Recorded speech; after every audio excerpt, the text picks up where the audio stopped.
To keep them what? Healthier. Healthier. Like eating I don't know if it's so much healthier is the idea. and then just like, you know how they tell the Jews not to eat from like pork, because pork Right. is kind of dirty, and Right. not to eat bottom feeders. Yes. Because it kind of Yes. makes them healthy. Now, I'm going to argue that that's part of the wisdom of why God commanded the kosher diet, especially in Moses' day.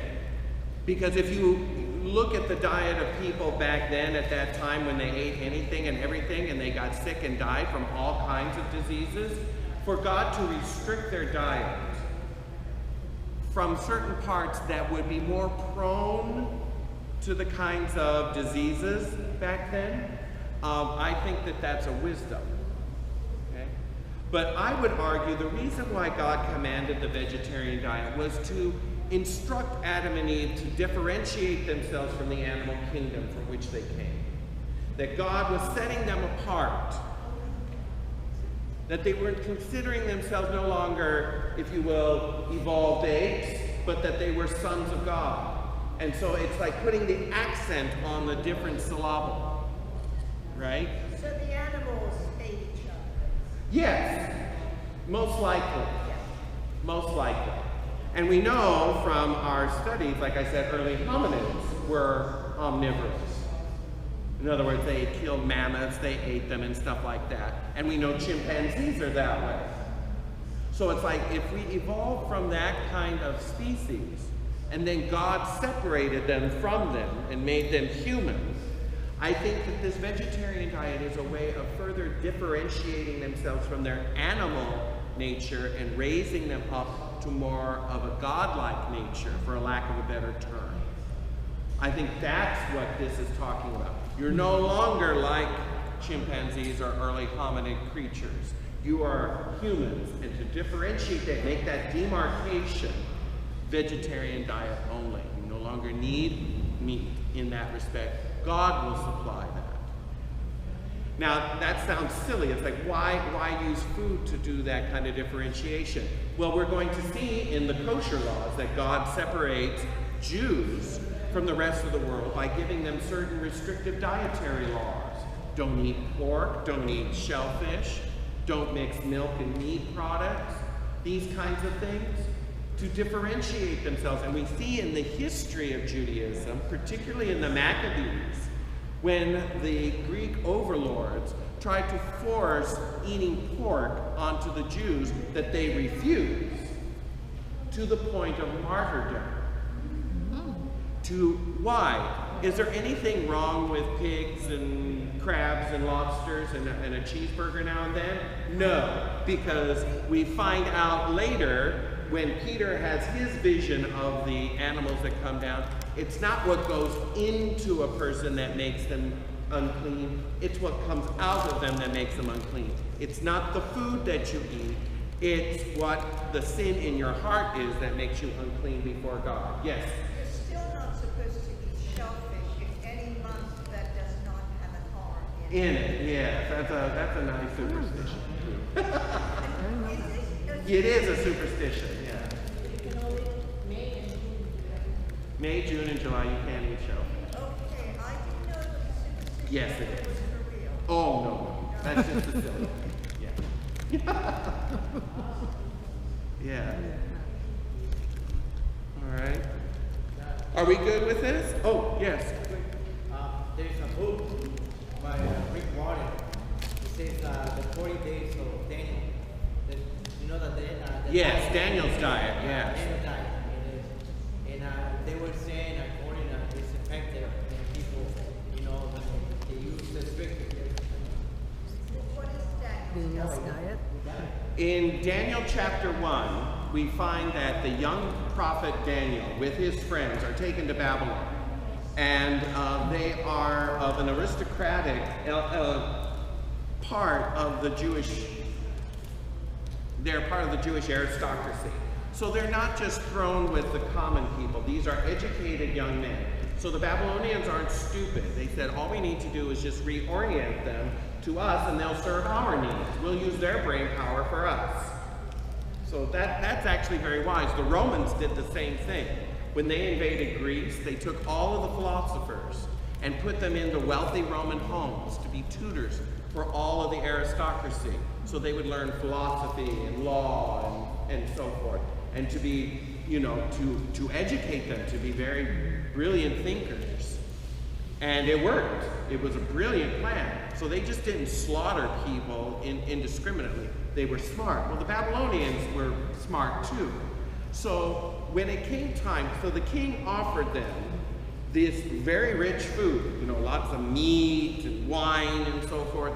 And Daniel and his companions said, no, we will not eat the food. And you don't refuse the king's good generosity, you know, especially when you're a captive. Because the next thing you know, you find yourself in the lion pits. And they said, now wait, we're not trying to be stubborn, but we want to give you a test. You give the others all this rich food. We will eat a diet of vegetables and water. And you see us in 2 weeks, who is healthier? And so they said, all right, they did. And after 2 weeks, Daniel and his friends had a better complexion. They were healthier, they were brighter. The others were more sullen and tired and listless. Now, there have been many explanations for that. Some have said, well, this proves the vegetarian diet is superior to rich meats and fine dining. More than likely, the reason that Daniel and his friends refused to eat the rich food of the king is because all that meat was sacrificed to idols. And that was an abomination before the Lord, so they were not going to participate in that. This was part of the controversy of the early church. If you read the early church, one of the big controversies of Gentile converts is, can we eat meat sacrificed to idols? And you say, well, why is this even an issue? Well, because you see, in pagan ceremonies, they would take a bull, they would slaughter it on the altar, and instead of like the Jews and making it a holocaust of it, just burn the whole animal up, they would take the meat after the ceremony and sell it in the marketplace for a profit.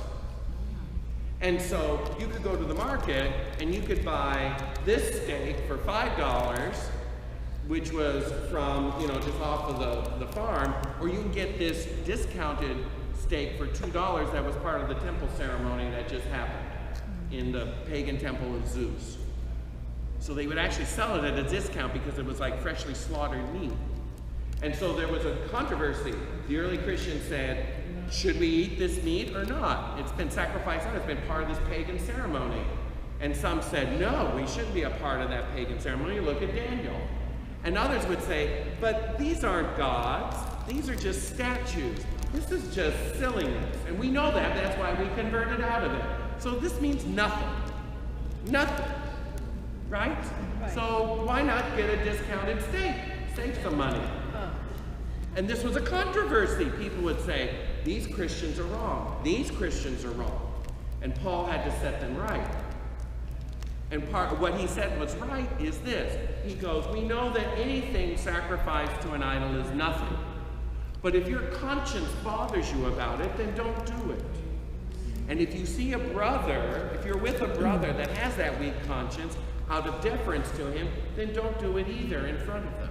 Even though you may be free, don't let your liberty be a ground for license or sin for someone else. So it's being conscious of each other's sensibilities without being obnoxious about it. That's what it is. And that was how he settled the controversy of should we eat meat sacrificed to idols. But back in before Jesus' day, this was a big deal not to be a part of. So that's why Daniel didn't participate. It's because it was they were in a pagan land and this was pagan food. And it's like, well, we are going to differentiate ourselves that way, and God bless that faithfulness. And we see that theme of faithfulness in Daniel throughout the entire book. So from the time he was probably a late teen, early 20s, all the way until his 80s or 90s, he stayed faithful to the end. And that's what earmarked Daniel more than anything else. probably my favorite prophet. Marvelous book. We spent 3 years going over Daniel's book several years back. Beautiful. I loved it. It was great to get into Daniel again. I loved it. But that's where it was. Is that story about the lion fruit? Oh, yes. That the lion wouldn't eat it because... Yes. Yes. They threw him in the pit twice, and they would not eat him because God sent his angel to close the mouths of the lions. And so Daniel was at peace, you know. It wasn't a lion that he had taken the splinter. No, that was a Greek story. That was Androcles and the lion. Yeah, that's not Daniel. Yeah. All right. Are we ready for Genesis chapter 3? All right. So where did we last leave our first couple? Well, they were having a good old time in the Garden of Eden. And the last words that we read in chapter 2 are, let's start with verse 23. Then the man said, "This at last is bone of my bones, flesh of my flesh. She shall be called woman, because she was taken out of man. Therefore a man leaves his father and his mother and clings to his wife, and they become one flesh. And the man and his wife were both naked and not ashamed." That's where we left our holy couple. But they do say bone of my bone, which would indicate that it was his rib. I think I never thought of it that way, but that may be where that idea of a rib being part of his side came from. In my Bible it says rib. Well, it's been traditionally translated that. Even in my Bible it says that. But the word is not. The word is simply Tesla, which means side. It just simply means side. I like the word. Yeah. Now, I do want to make a small note about verse 24. Therefore, a man shall leave his father and mother, cling to his wife, and they become one flesh. This is one of those, remember back in the JEPD theory stuff that we did? Now, this would have been a cut and paste job from the P tradition. The P tradition, which was priestly. Remember, J stands for Yahweh, E stands for Elohim, P stands for priest, and D stands for Deuteronomist. And they took all these traditions and cut and paste them together so that we have this together. That's the theory. And so here's an example of where someone cut something from a priestly tradition and pasted it into our story of Adam and Eve.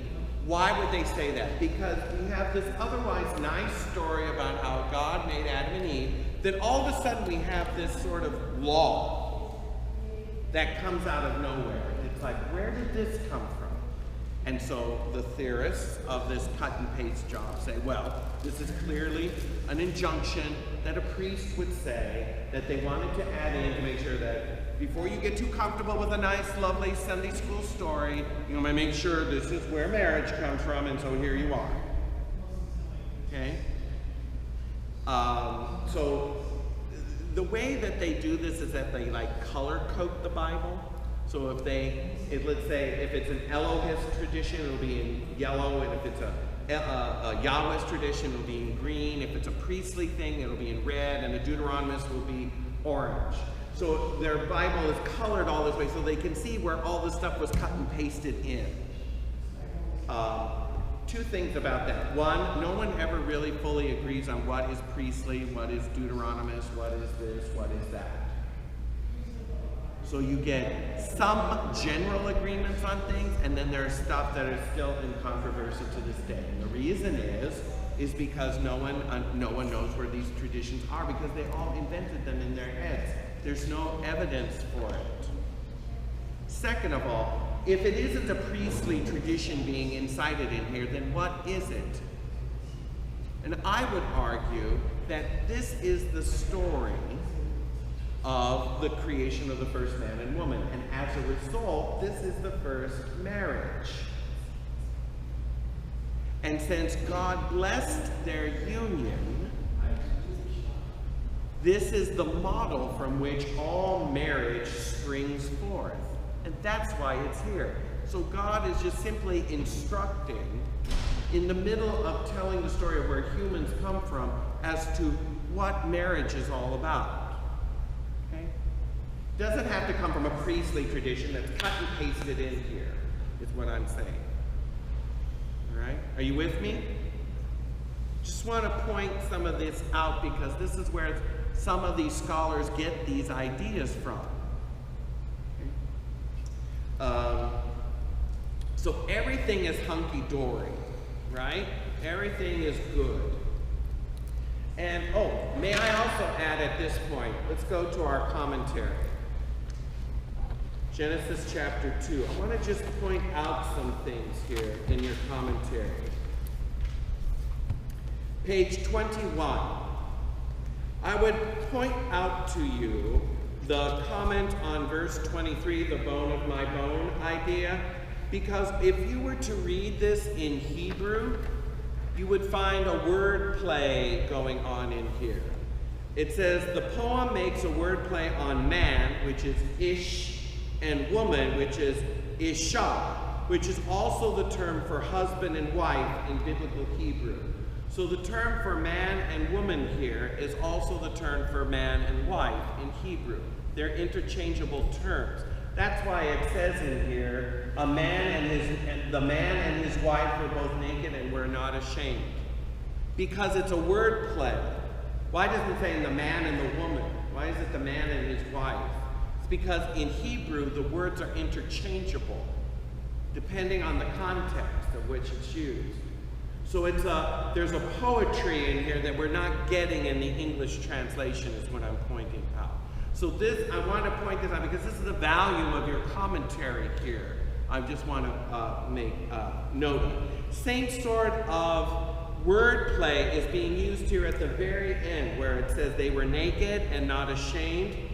It says here in verse 25, this points to the innocence and original integrity of Adam and Eve. At this point, their lives are untouched by sin, and their sexual drive is under complete control. The expression also hints at the vulnerability, since the term naked, arumin, resembles the term subtle, which is arum, which characterizes the serpent in the next verse. So the fact that they were naked and not ashamed, and now the serpent comes